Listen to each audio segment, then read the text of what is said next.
This is a day on which we remember torment and pain born to the extreme of human possibility and beyond. The faith came to North America at a price. It's something actually that I feel a bit close to because they were involved with the place that I was involved with in school days, Rouen, in Normandy. And there they became Jesuits. Jean de Brébeuf was of poor health, and he wasn't able to go through the normal process of full studies and a period of teaching before ordination with the Jesuits, but he volunteered for the Canadian mission, even though he had suffered from tuberculosis, and he was accepted. He initially didn't have much success, but then things changed. He managed to penetrate the heart of the Huron Indians, having learnt their language well, and at their invitation he came to live with them.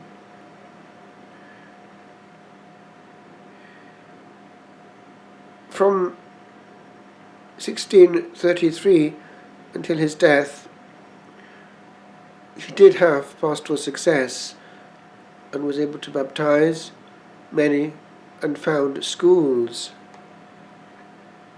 Notice that he succeeded because he became one of them. Of course, there was a problem with these tribes, and they were afraid that these people were from an alien situation, wanted to take advantage of them. It wasn't, of course, their case, but they had to face that instinctive fear.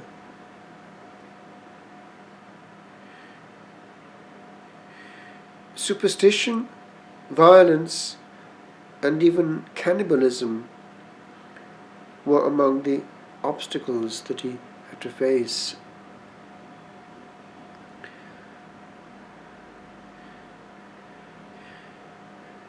He eventually was able to get out of a condemnation to death because he pleaded so well, invoking what is in the afterlife, and the people sat up and listened, and he was spared. That's, by the way, interesting. It's common ground, isn't it? And yet, few people talk about the afterlife. It's not PC.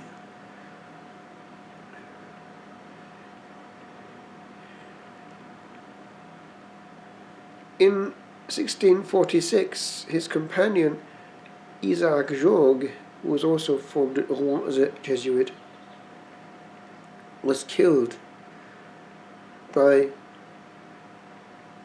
Iroquois tomahawks.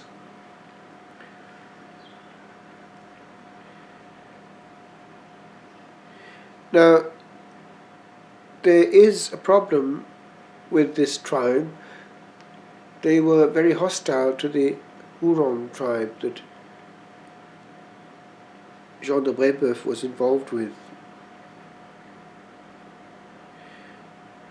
And these Iroquois Indians attacked the very village where Jean de Brébeuf and his companion Gabriel Lallemand were. They were captured, mutilated, tortured, burnt, and eventually eaten. Their passion was one of the most horrifying in the records of martyrdom. On that score, not far from here, is a great centre of mission, the massive house of formation of the Columbans, who sent out many missionaries from Ireland. And in the back of the beautiful chapel are pictures of martyrs of theirs with some gruesome details, lest we forget.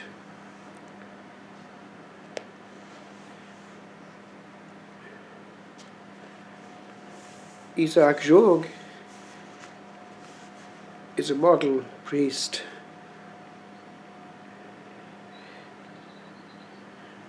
He was born at Orléans, then formed at Rouen, and eventually at La Flèche. And he was sent to Canada in 1636 and preached the gospel to the Mohawks, travelling as far as Lake Superior.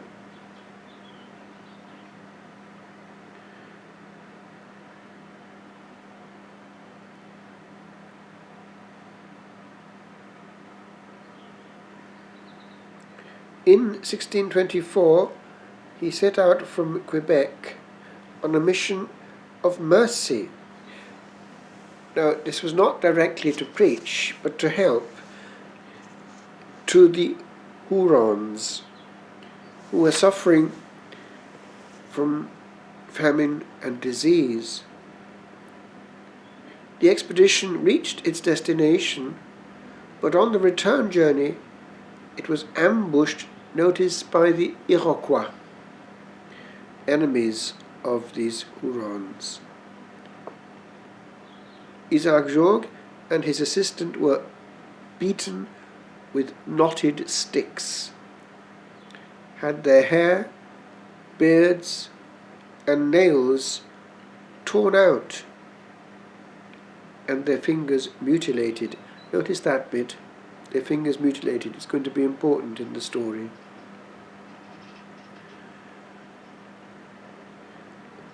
Jogues remained a slave for some time, but managed to escape with Dutch help from Fort Orange.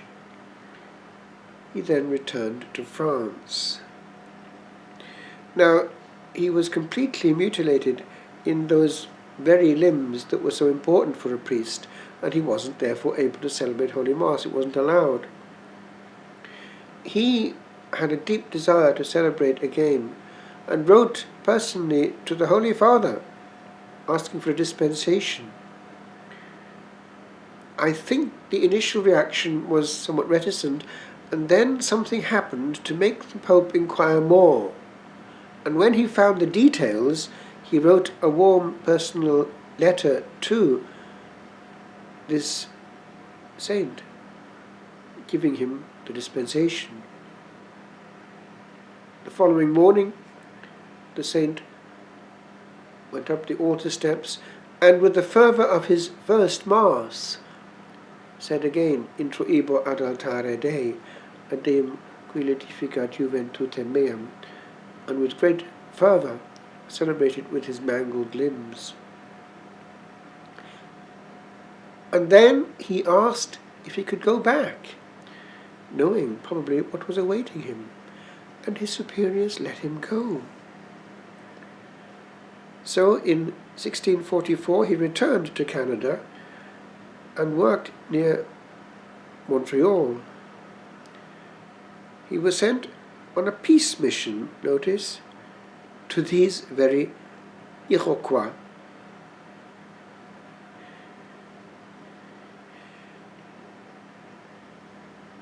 Where,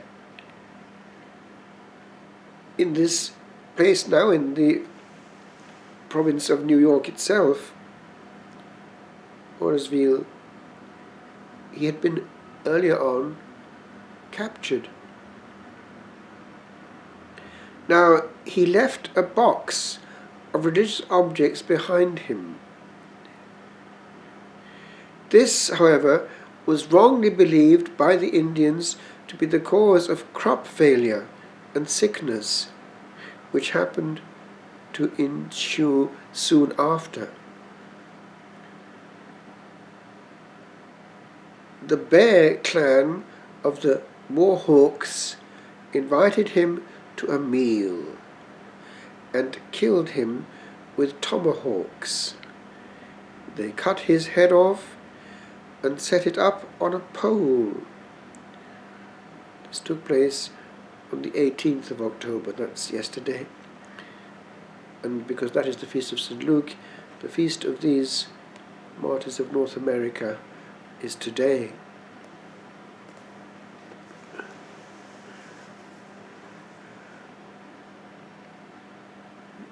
It's rather sad when one looks around and sees how we sometimes take for granted what we have. I have had personal friends, close friends in the priesthood, who are now far away from the priesthood. And having prayed with them a lot, I cannot but feel a priestly pain.